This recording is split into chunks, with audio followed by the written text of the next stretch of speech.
ya 54 masih dalam bab ad-du'a ila syahadati an la ilaha illallah, bab berdakwah mengajak orang kepada ya at-tauhid, kepada la ilaha illallah,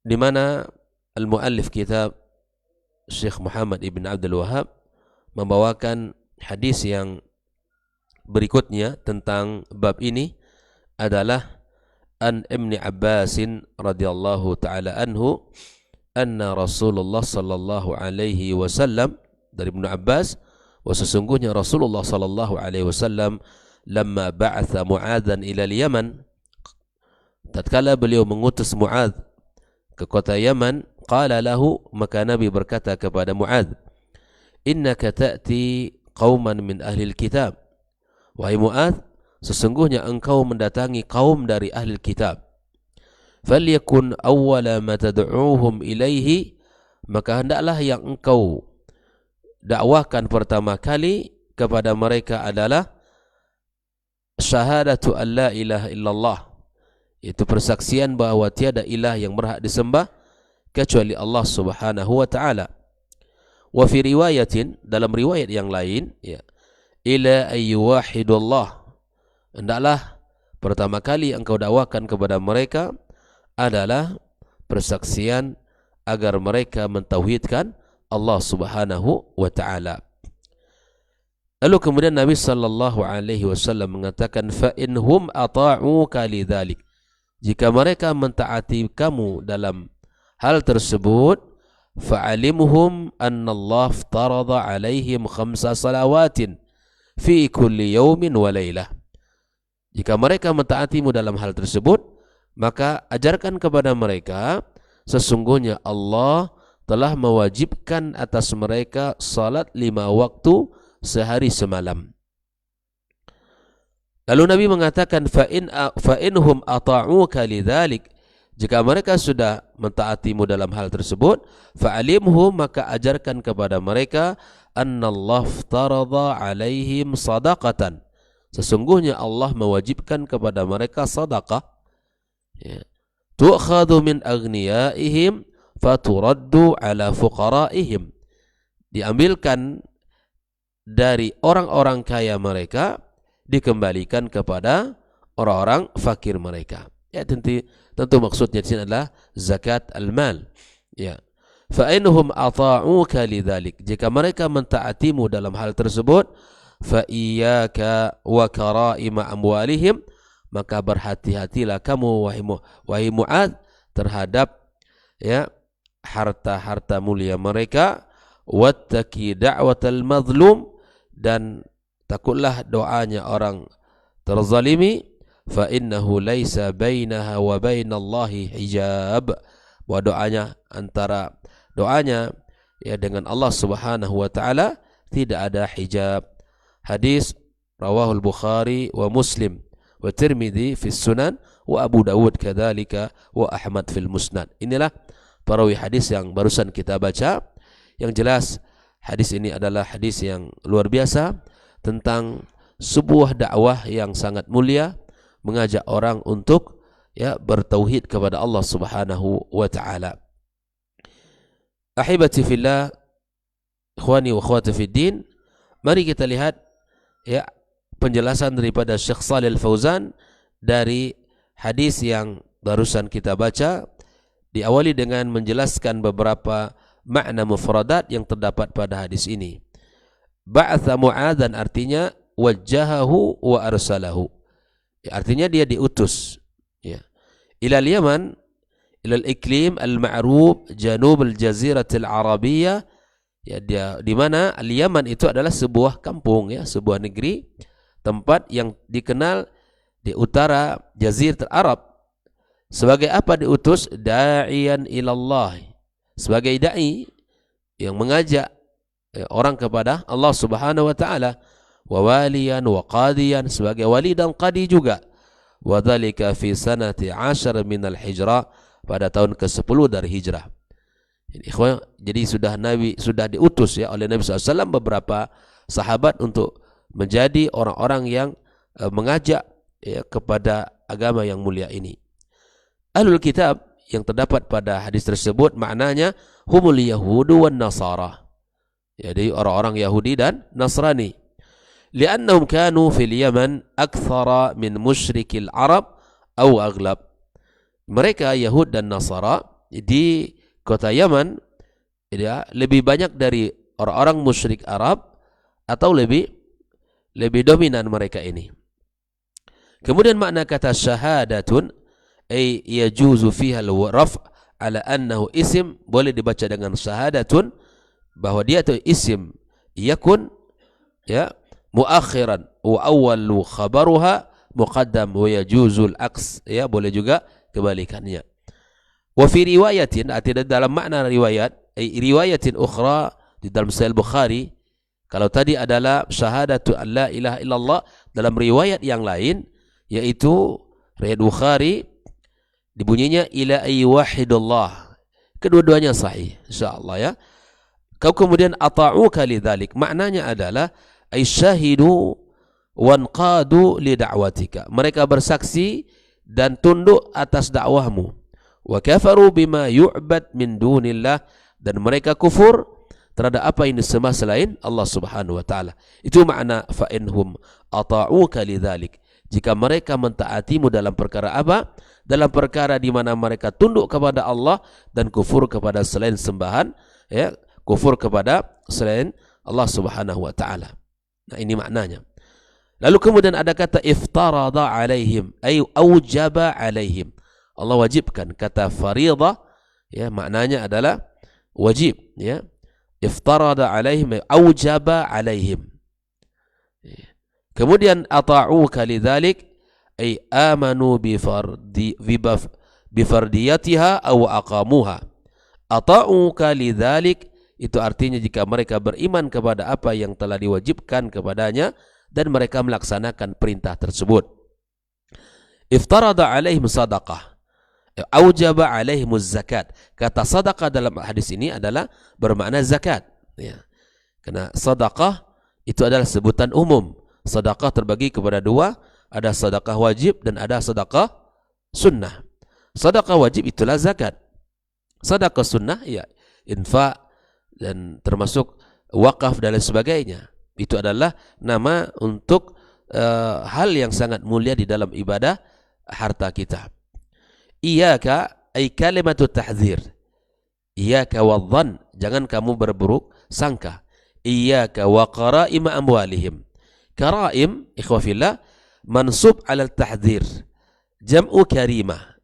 Qara'im jamak daripada karimah, ya khiyarul mal wa nafaisihi, harta yang pilihan atau harta yang berharga, yang mulia dari sekian banyak harta. Fa innahu ittaqi da'watal mazlum, ihdzarha, ya hati-hatilah kalian dari doanya orang yang terzalimi. Kenapa? Karena waj'al bainaka wa bainaha wiqayah, jangan sampai antara kita dengan orang yang terzalimi itu ya tidak ada batas. Jadikan jarak antara kita dengan mereka, jadikan perantara. Artinya apa? Kita tidak boleh menzalimi orang. Kalau kita menzalimi orang, hati-hati dengan doa mereka, karena doa mereka sangat mustajab. Orang yang mazlum doanya sangat mustajab. Tidak ada ya halangan antara permintaan mereka dengan ya pengkabulan Allah Subhanahu wa taala. Fa innahu ayil hal wasya'an, artinya jika seandainya dia laisa bainahu wa bainallahi hijab, la tahjub anillah bal turfa ilaihi fayaqbalu. Tidak ada hijab, ya tidak ada hijab antara doanya dengan Allah, namun doanya itu diterima Allah Subhanahu wa taala. Ikhwafillah, inilah beberapa makna mufradat yang terkandung pada hadis yang barusan kita baca. Lalu kemudian Syekh Shalih Al-Fauzan menjelaskan makna al-ijmali lil hadis. Makna global hadis ini seperti apa? Syekh Shalih Al-Fauzan berkata, anna an-nabiyya sallallahu alaihi wasallam, sesungguhnya Nabi sallallahu alaihi wasallam lamma wajjaha Mu'adz bin Jabal radhiyallahu taala anhu Ya, tatkala beliau mengutus Mu'adz ibn Jabal, ya semoga Allah meridainya, ila iklimil Yaman, kepada iklim, ya, sebuah kampung, sebuah negeri, ke kota Yaman, da'iyan ilallahi, sebagai da'i, ya, sebagai da'i kepada Allah, menuju berdakwah, mengajak orang kepada Allah, wa mu'alliman, di samping itu sebagai guru, rasama laul khitta allati yasiru 'alaiha fi da'wati. Nabi sallallahu alaihi wasallam menjelaskan, ya, khittah, sebuah cara atau sebuah rancangan bagaimana dia dalam berdakwah kepada Allah Subhanahu wa taala. Jadi ketika seseorang terjun kepada dunia dakwah, itu mesti ada gambaran umum terhadap mad'u kita yang kita ajak, dan apa langkah-langkah khutbah allati nasiru 'alaiha, apa langkah-langkah yang mesti kita lakukan. Karena ketika kita tidak memahami mad'u kita yang kita ajak masyarakat, maka kita sulit untuk memetakan apa? Memetakan peta dakwahnya. Ini orang ahlul kitab, caranya bagaimana? Nabi SAW adalah orang yang paling cerdas dalam bab berdakwah, yang paling pintar dalam memetakan dakwah. Makanya beliau menyampaikan langkah-langkah kepada Mu'adz ibn Jabal agar tidak salah di dalam berdakwah. Karena ketidaktahuannya kita terhadap man'u kita dan tidak tahunya kita kebiasaan mereka, itu akan membuat kita, ya, lebih sulit untuk mendakwahkan mereka. Ya. Maka Nabi sallallahu alaihi wasallam menuliskan atau menjelaskan kepadanya langkah-langkah yang harus dilakukan dalam dakwahnya. Fabayyana lahu, dan dijelaskan kepada Mu'adz, annahu sayuwajihu qauman ahla ilmin wa jadalin. Dia akan menghadapi satu kaum yang berilmu, karena Alkitab termasuk orang Yahud yang memiliki ilmu dan wajadal, dan mereka suka berdebat. Kaum ini suka berdebat. Minal Yahudi wan Nasara, dari bangsa Yahud dan Nasrani. Nah, liyakuna ala ahibbatin limunadharatihim wa raddi syubahihim, agar dia mampu untuk berdialog dengan mereka dan mampu untuk menolak, menjawab syubhat-syubhat mereka. Ya. Inilah kenapa Nabi SAW mengajarkan kepada Mu'adz, thumma liyabda' fi da'watihi bil ahami fal aham. Lalu kemudian hendaklah Mu'adz memulai dakwahnya dengan perkara yang sangat penting. Ada yang penting, ada yang lebih penting, ada yang melebih prioritas, maka dimulai yang lebih prioritas, yang lebih urgent. Fayad'un nasa ila salahil aqidah, maka mengajak manusia kepada kesalehan akidah, kebenaran akidah awalan, ya, ini yang harus dilakukan. Maka di antara cara, ya, di dalam berdakwah ke masyarakat adalah memulai dengan memperbaiki akidah umat, memperbaiki akidah, karena itu adalah landasan, karena itu adalah pijakan di dalam beragama. Kalau pondasinya kokoh, insya Allah bangunannya akan ikut kokoh. Tapi kalau pondasinya asal-asalan, maka tidak akan lama bertahannya bangunan itu. Akidah seorang mukmin tidak kokoh, maka dia akan mudah goyah dan tidak akan kuat menjalankan agama ini dengan benar. Maka Mu'adz diajarkan untuk mendakwakan akidah yang pertama kali. Li'annahal asas, karena akidah adalah pondasi. Fa idzan qadu lidzalika, kalau sudah benar dan taat, dan mereka sudah benar akidahnya dan sudah taat mereka, maka amarahum biiqamatis shalah, perintahkan ke mereka untuk melaksanakan salat. Jadi kalau akidahnya sudah benar, ikhwafillah, maka lakukan hal yang kedua, sampaikan tentang kewajiban salat. Makanya kenapa di akidah menjadi hal yang urgent. Nabi SAW 13 tahun di kota Mekah, ya, selalu membangun pondasi ini. Tidak banyak kewajiban-kewajiban daripada syariat, ya, dari ibadah-ibadah yang Allah wajibkan kepada kaum muslimin. Ya. Syariat rata-rata diturunkan Allah Subhanahu wa taala, kewajibannya di mana? Di Madinah. Di Madinah. Sehingga ketika akidahnya sudah kokoh, apapun dari jenis dan perintah syariat yang mulia itu akan dilakukan dengan rasa cinta kepada Allah dan Rasulnya. Tidak ada pembangkangan, tidak ada alasan, tetapi dia akan tunduk dengan apa yang diperintahkan. Bermula dari mana tadi? Akidah yang benar. Akidah itu menjadi hal yang sangat penting di dalam menjalankan agama ini. Ya kita ikhwafillah rahimakumullah, kalau sudah belajar, sudah ngaji, kita duduk dalam juz ilmu, apa yang membedakan kita ya di dalam menjalankan syariat ini adalah kita lebih serius dan berhati-hati. Lebih berhati-hati di dalam menjalankan perintah-perintah Allah Subhanahu wa taala. Lebih berhati-hati di dalam menjalankan aktivitas kita. Tidak semua ya ibadah ini kita lakukan tanpa ada panduan. Kita melakukan sesuai dengan panduan, apalagi bab akidah. Ya. Di masyarakat banyak penyimpangan-penyimpangan yang terjadi. Banyak kesalahan-kesalahan yang dilakukan karena tidak berhati-hati di dalam menjalankan agamanya.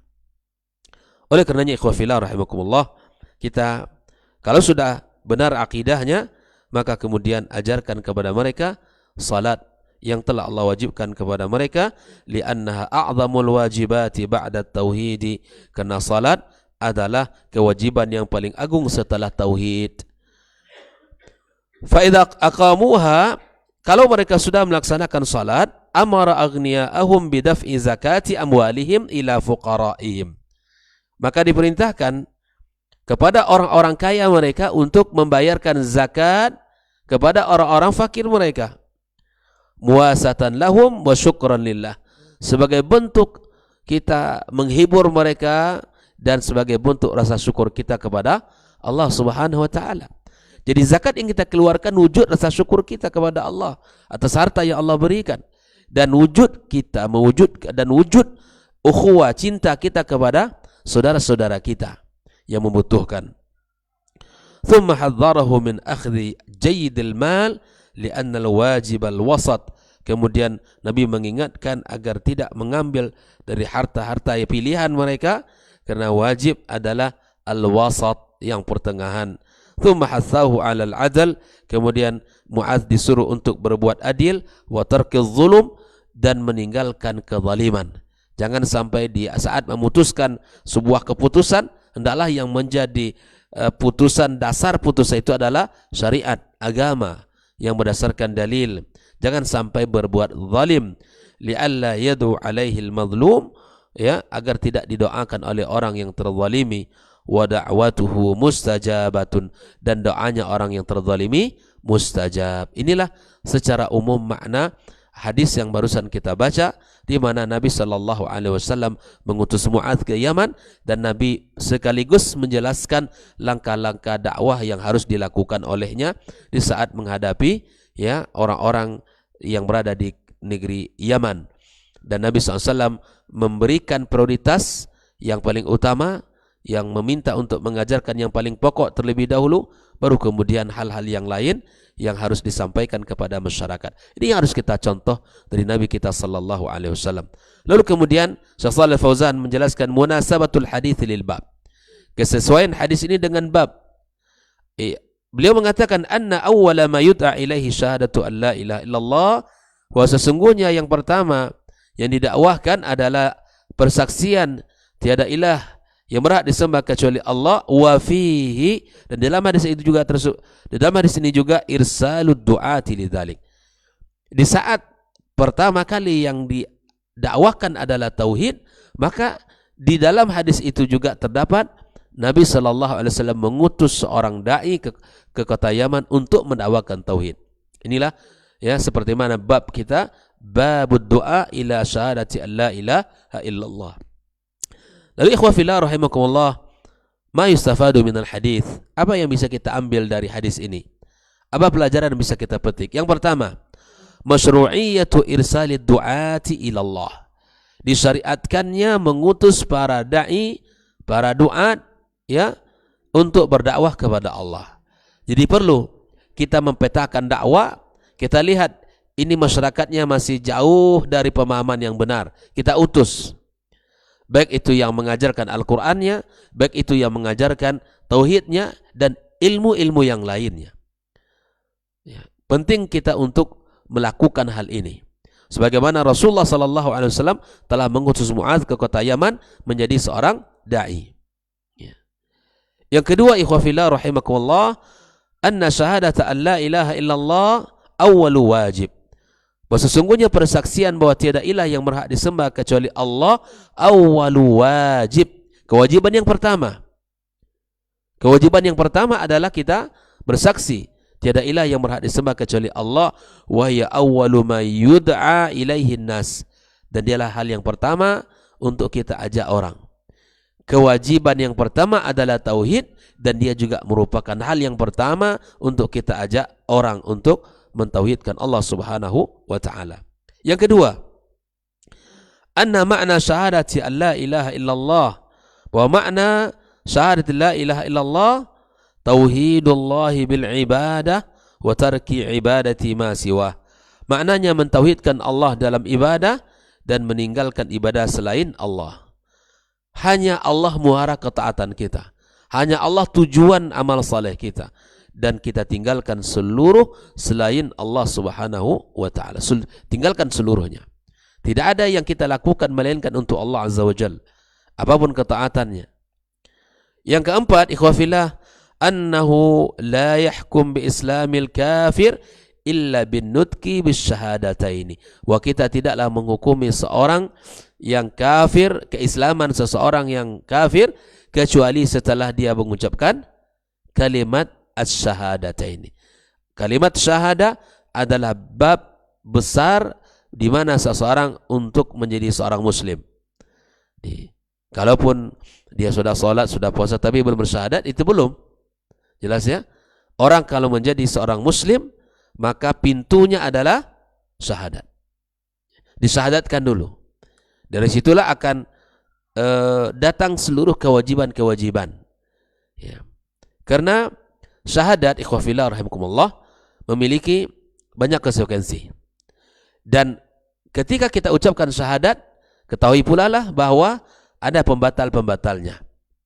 Makanya di dalam rukun Islam itu, apabila batal syahadatnya, maka batallah salatnya, batallah puasanya, batallah zakatnya dan hajinya.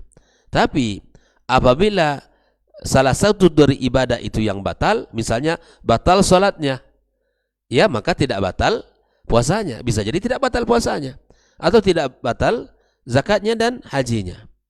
Tapi bahayanya ikhwafillah, apabila batal yang rukun pertama ini, maka yang setelah itu semuanya akan menjadi batal.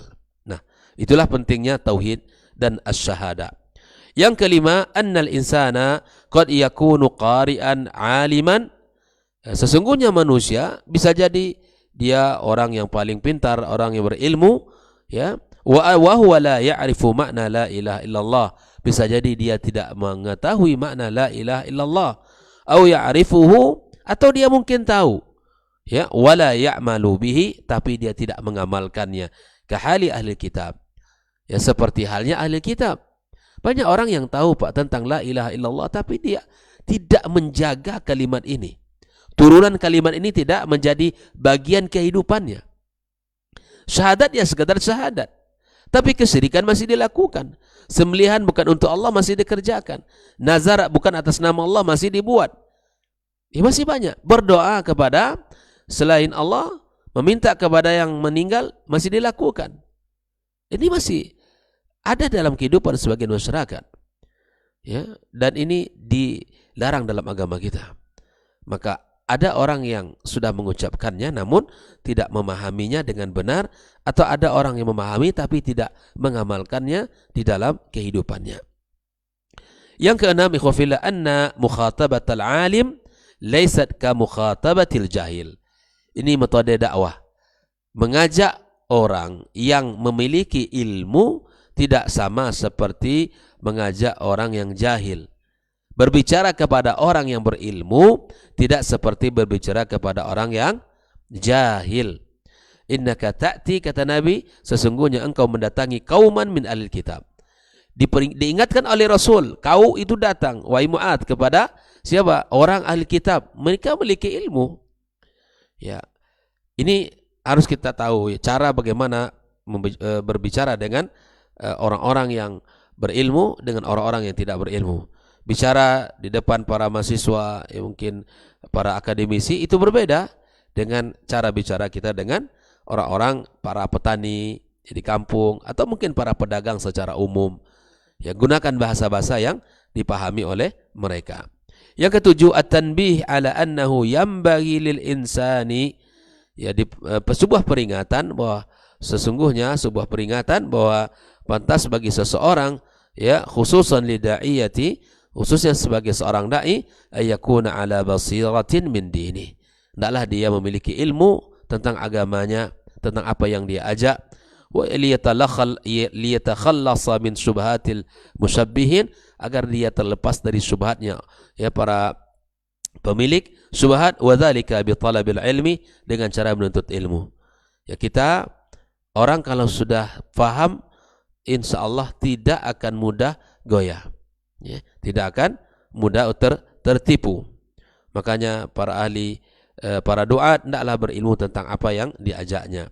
Yang kedelapan, ikhwafillah, anna salata a'zamul wajibati ba'da syahadataini, sesungguhnya salat adalah kewajiban yang paling agung setelah asyhadataini. Nabi sallallahu alaihi wasallam mengatakan, di antara amalan yang pertama dihisab dari seorang hamba adalah salatnya. Awwalu ma yuhasabu bil 'abdu yaumal qiyamati as-salah. Maka perhatikan salat kita, jaga salat kita, lakukan di rumah Allah bersama kaum muslimin, ya, dan lakukan di awal waktu. Jadikan salat sebagai, ya, kebutuhannya, sebagaimana Rasulullah sallallahu alaihi wasallam menjadikan salat sebagai tempat yang menghibur dirinya. Sebagaimana perkataannya kepada Bilal bin Rabah, ya, bahwa setiap kali Nabi sallallahu alaihi wasallam, ya, merasakan sesuatu di dalam urusan dakwah, maka dia meminta Bilal untuk melaksanakan arihna bis salati ya Bilal. Begitulah Nabi sallallahu alaihi wasallam menjadikan salat sebagai tempat dia mendapatkan ketenangan, mendapatkan ketentraman, ya, mendapatkan, ya, kebahagiaan. Nah, yang ke-10 yang ke-9, anna zakata aujabul arkani ba'da salati, bahwa sesungguhnya zakat adalah rukun yang paling ditekankan setelah salat, ya, rukun Islam yang paling, ya, ditekankan setelah ibadah salat kita. Karena ibadah salat hubungan kita dengan Allah Azza wa Jalla, dan ibadah zakat hubungan kita bersama antara manusia. Ya, kita berikan hak mereka, kita berikan apa yang mereka butuhkan sebagai bentuk, ya, kita bersyukur kepada Allah Subhanahu wa taala. Yang ke-10, bayanu masrifi min masarifiz zakati wa humul fuqara wa jawazul iktisari alaihi. Bahwa dalam hadis ini juga dijelaskan siapakah orang yang berhak menerima zakat. Maka Nabi menjelaskan di antaranya adalah para fuqara, orang-orang yang tidak memiliki, ya, penghasilan, yang tidak memiliki kecukupan, ya, hidupnya sangat serba kekurangan, tidak memiliki apa-apa. Maka orang ini sangat membutuhkan uluran tangan dan bantuan dari kaum muslimin yang orang-orang kaya. Maka berikan hak mereka. Sungguh ihwafillah, ketika kita memberikan harta kepada mereka dari zakat kita, tidak akan mengurangi dari harta kita. Justru itu adalah cara Allah untuk membersihkan harta kita dan memberkahinya pada pemilikannya. Yang ke-11, annahu la yajuzu akhdhu zakati min jayyidil mal illa biridha sahibi. Tidak boleh mengambil zakat dari harta yang paling berharga kecuali atas ridha, ya, atas ridha pemiliknya. Yang ke-12, at-tahdziru minadz zulum, peringatan keras dari kezaliman atau dari perbuatan zalim. Wa anna da'watal mazlumi mustajabatun, sesungguhnya dakwahnya orang-orang yang terzalimi mustajab walau kana asiyan, meskipun dia melakukan dosa. Jadi dakwah orang yang terzalimi sangat mustajab meskipun dia termasuk orang yang melakukan dosa. Ya, artinya kita jangan tertipu dengan maksiat yang ia lakukan. Tak mungkin itu. Dia saja seorang, ya, pelaku maksiat. Tak mungkin doanya akan dikabulkan Allah Subhanahu wa taala. Tidak. Nabi mengatakan wattaqi da'watul mazlum. Nabi hanya menyebutkan berhati-hati kamu dari doa orang yang terzalimi. Walaupun di sini saya sebutkan oleh Syekh Shalih Fauzan, wa in kana sahibuhu asiyah. Kalaupun dia pelaku maksiat tapi dia terzalimi dari hak-haknya, berhati-hatilah kita. Karena hak orang yang kita zalimi itu akan dikembalikan Allah nanti di hari kiamat kelak. Bahkan di dunia kalau dia mengangkat tangan kepada Allah, bermohon kepadanya, Allah akan berikan apa yang ia minta. Maka jangan kita bermudah-mudah melakukan sesuatu yang tidak disukai oleh orang atau mengambil hak orang dengan makna kita menzaliminya, karena itu perbuatan yang tercela dalam agama kita yang mulia ini. Inilah pembahasan hadis yang bisa kita sampaikan pada pagi ini. Semoga hadis yang bicara tentang dakwah Mu'adz ke kota Yaman ini menjadi sebuah pelajaran berharga bagi kita, para duat, para dai, para ustadz, para guru. Kita harus tahu bagaimana cara kita menyampaikan kepada murid-murid kita, dan kita tahu apa yang menjadi prioritas untuk kita perbaiki dalam kesalahan mereka, dan kita juga harus memahami ilmu apa yang kita dakwahkan tersebut. Semoga kita diberikan kemudahan di dalam mengamalkannya, dan semoga semangat untuk mendakwakan Islam yang benar ini ya selalu kita jaga, dan semoga kita dijaga, diberkahi oleh Allah Subhanahu wa taala dalam setiap gerak kita dan dalam setiap usaha kita. Wa sallallahu ala nabiyyina Muhammadin wa ala alihi wa ashabi ajma'in. Wa subhanakallahumma bihamdika asyhadu an la ilaha illa anta astaghfiruka wa atubu ilaik.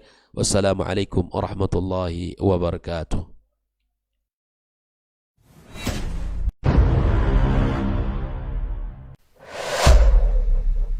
Dunia dan seisinya ini bagi Allah tak sama nilainya dengan sebelah sayap lalat. Barang siapa yang beramal untuk akhiratnya, Allah akan cukupkan baginya urusan dunia. Sayati zamanun 'alan nasi as-sabiru fihim qalqabit al-jamarah. Akan ada satu masa di akhir zaman yang berpegang teguh dengan agamanya seperti orang yang sedang memegang bara